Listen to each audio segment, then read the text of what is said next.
Continuando con la segunda parte de los 5 ministerios, estamos viendo este primer ministerio que es el apóstol, el ministerio apostólico. Son padres del alma, según 1 Corintios 4:15, cuando ejercen función pastoral.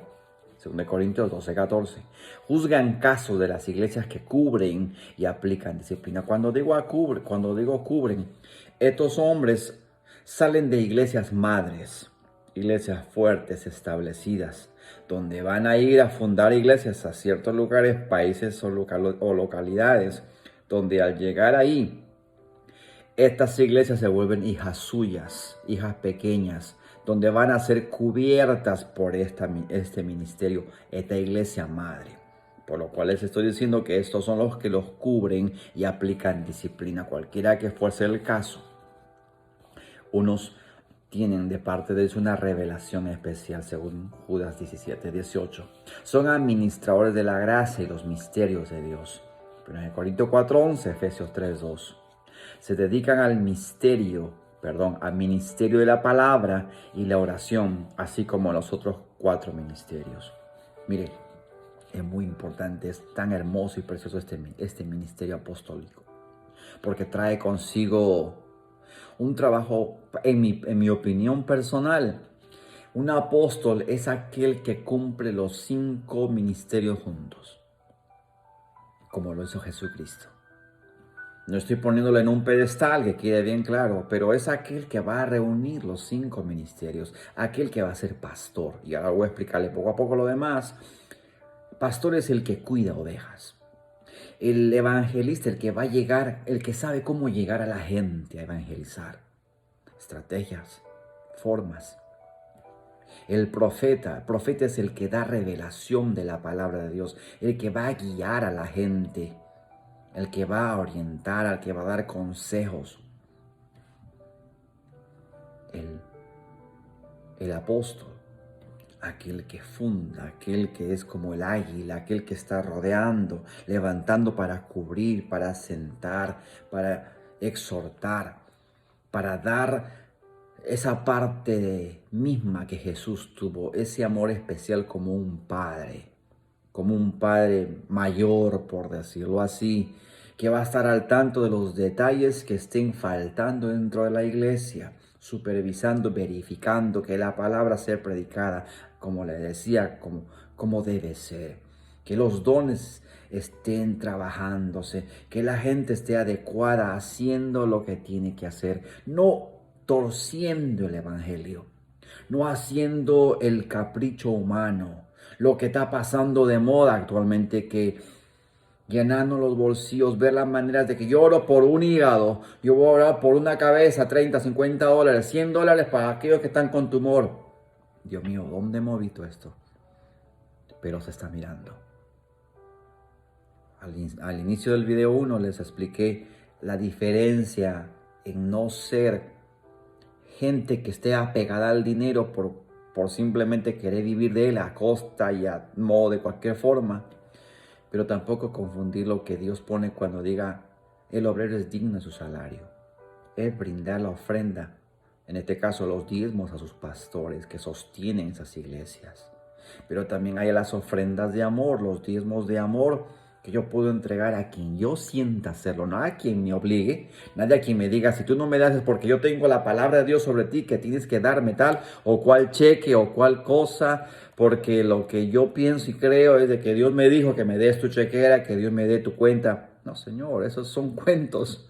Que yo soñé esto y que en mis sueños me tienes que dar $1000 y que juntemos. Por favor, dejemos de juegos, dejemos de engañar al pueblo. Dejemos de engañar a las iglesias. No estamos para hacer negocios, señores. Estamos para llevar la palabra. Estamos para evangelizar a gente. Y quien se ofenda con esto, lo siento mucho, pero la palabra es muy clara. Y yo no puedo jugar ni tapar el sol con un dedo. Cuando es y cuando no es. Ministerio profético.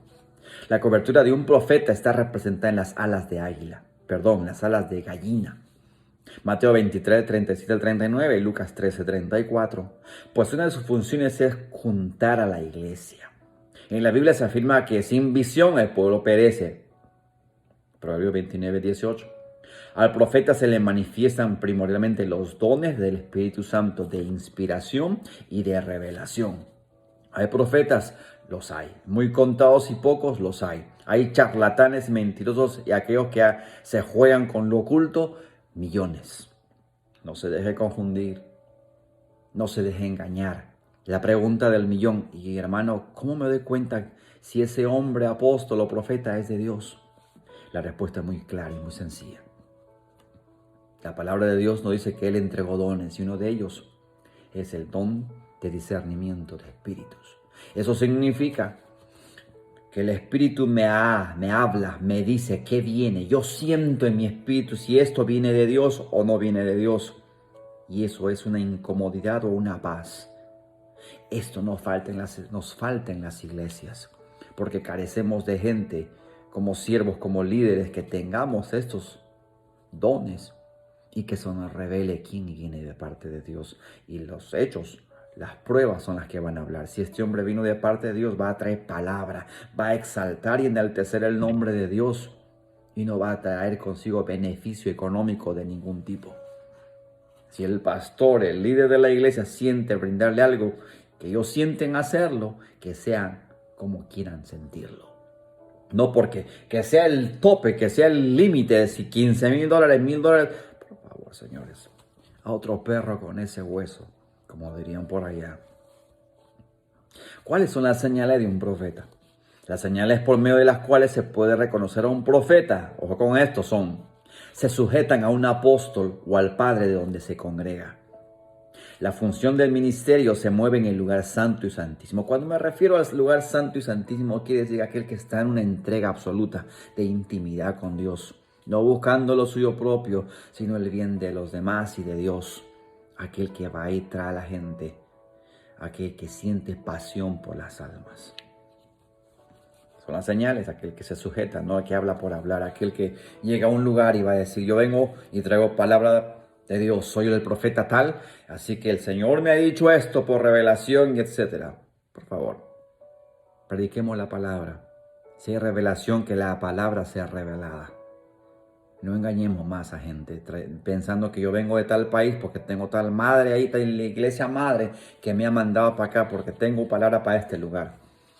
Y eso existe y ocurre todos los días, todas las semanas, en muchos lugares.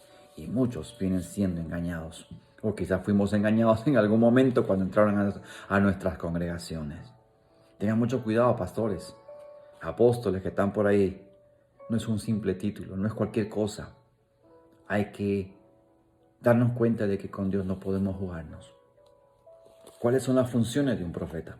Reciben revelación de misterios como los apóstoles. Hay revelación porque hay intimidad esa persona con Dios. Cuando tú más te acercas a Dios, cuando más intimidad tienes con Dios. ¿Qué quiere decir intimidad con Dios? Cuando tú más oras, lo buscas ahí en el lugar, en ese lugar donde tú estás, en tu habitación, en tu dormitorio. Cuando tú estás buscando más de Dios, ¿tú crees que Él no se va a manifestar más a ti? Eso es lo que lo va a hacer si tú buscas más de Él. Estos dones necesitan la intimidad plena con Dios, como cualquier otro don, como tú y yo. Solo que ellos tienen unos ministerios específicos que hacer. Es por eso que se resalta en hacer esto. Predicen acontecimientos futuros según Hechos 11, 27 al 28. Efesios 3, 5. Exhortan y consuelan a la iglesia. Estas dos partes. Exhortan quiere decir que llaman la atención, que corrigen. No que degrinan, no que discriminan, no que ofenden. Y cuando habla aquí, consuelan, aquellos que también traen amor, aquellos que van a traer lo que Dios quiere decir en el momento preciso y apropiado, de acuerdo a la revelación pura de Dios. Hechos 15, 32. Dios le comunica lo que va a hacer antes de llevarlo a cabo. Apocalipsis 17. Dios no hace algo antes sin comunicar a su gente, a sus apóstoles, a sus profetas. Profetizan juicios de Dios. Apocalipsis 11, 6. Un profeta viene desde la escuela antigua, desde los tiempos del Antiguo Testamento, donde de parte de Dios, Ellos hablaban con Dios y traían la voz de Dios donde Él quería ponerla, corregir, llamar la atención a pueblos, a naciones. Dios va a hacer esto y va a castigar o va a poner en orden. Y la gente quería creer o simplemente no escuchaba o sí la escuchaba. Y pasaban y traían consecuencias. Esto es y sigue pasando en estos días con gente, con lugares, con ciudades. Por lo que tengamos y prestemos mucha atención cuando Dios habla. Estos dos tipos de dones son los que nos traen a nosotros la claridad de que lo que Dios hace, lo hace sin juegos, sin tabús, sin simplemente esconderse bajo una manga o alguna otra cosa. Y Él lo hace y lo pone y lo clarifica y lo aclara en su momento debido. Aquí pasamos con el siguiente ministerio, el ministerio del maestro. La cobertura de un maestro está tipificada en las alas del halcón, Job 39:26, que era un ave que llevaba mensajes en sus patas. El maestro lleva entendimiento al pueblo, pues así se pierde el pueblo sin entendimiento, Oseas 4:14. Y el pueblo sin entendimiento caerá, Oseas 4:14. Al maestro se le manifiestan primordialmente los dones de revelación y tienen iluminación de la palabra. Efesios 1:16-18. Un maestro no es cualquier cosa. Yo puedo agarrar un libro, puedo coger un libro y simplemente leerlo y exponerlo, leerlo. Pero el maestro tiene la habilidad, tiene el don, tiene la gracia de parte de Dios de saber cómo explicarlo, de cómo llegar a la gente. Es grato escuchar a alguien así. Estás al tanto, estás preguntando, entienden mejor y cuando no se entiende saben cómo explicarte, cómo llegar al punto preciso del conocimiento o la revelación. La educación te trae conocimiento, pero cuando tú lo pones bajo la sujeción del Espíritu de Dios, va a traer consigo revelación a tu vida. Un maestro tiene señales. Las señales por medio de las cuales yo puedo reconocer a uno que es maestro son las siguientes. Tienen autoridad para enseñar. Mateo 7:29. Y son aquellos que cuando hablan, que cuando enseñan, que cuando exponen, tú sientes en tu espíritu que las palabras que están saliendo de parte de ellos, hay una autoridad que me está enseñando, que me está corrigiendo, que me está diciendo que lo que trae Dios es cierto, es efectivo, es vivificante. No es algo que te quedas como que en dudas, como que no sé si es o sí, sino que trae consigo la revelación. Su vara es un punzón de escribiente que sirve para grabar la ley de Dios en el corazón del pueblo. Ezequiel 37:16. Son los que explican los misterios de Dios de una manera sencilla. La función del ministerio se mueve en el lugar santo y santísimo. Usted ya entendió cuando me refería a esto. ¿Cuáles son las funciones de un maestro? Son los que hacen discípulos. Mateo 28:19. Son los que enseñan. Mateo 6:2. Trazan bien la doctrina. Hechos 5:28. Enseñan principios bíblicos. 1 Timoteo 6 del 1 al 2. Enseñan principios elementales que viene a ser la leche y la vianda que viene a ser la comida en sí. Hebreos 5:12. Enseñan a discernir la doctrina, a entenderla, a saber saborearla, a saber masticarla. Mateo 16:12, Marcos 12:38. Explican la profecía escrita. Hechos 1:20. Aprenden la doctrina que Dios envía por medio del apóstol. 2 Timoteo 3:10.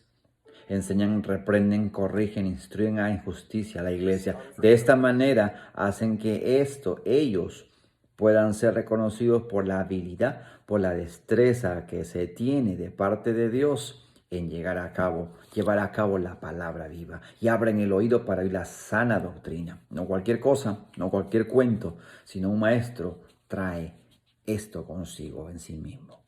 Bueno, de esta manera terminamos esta segunda parte y los esperamos en la tercera.